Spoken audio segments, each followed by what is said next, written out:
Oi pessoas, meu nome é Luciano Ludovico e vamos para mais uma questão de matemática do Enem, que diz o seguinte: para analisar o desempenho de um método diagnóstico, realizam-se estudos em populações contendo pacientes sadios e doentes. 4 situações distintas podem acontecer nesse contexto de teste. 1. Paciente tem a doença e o resultado do teste é positivo.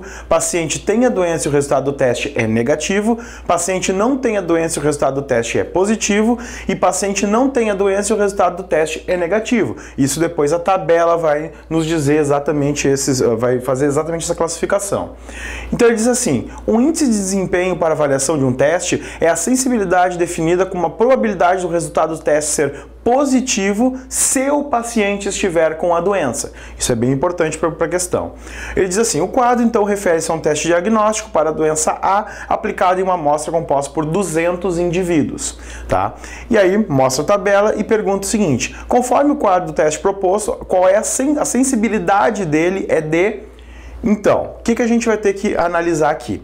Como é medido a sensibilidade?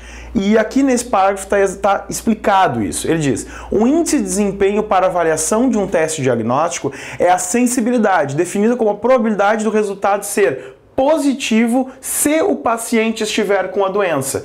Bom, o que pode nos confundir é o seguinte: bom, ele diz aqui que a gente tem uma amostra de 200 indivíduos, a gente pensa, legal, então vai ser 200 o número total de casos que eu vou utilizar a probabilidade.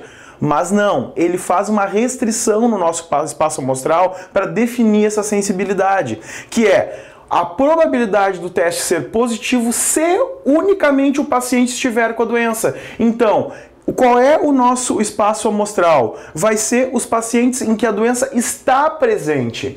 Então, dos pacientes em que a doença está presente, a gente pode contabilizar 95 positivos e 5 negativos. Então, qual é o nosso espaço amostral para definir essa sensibilidade? Não são os 200, mas são aqueles onde a doença está presente, que seriam 100 indivíduos. Né?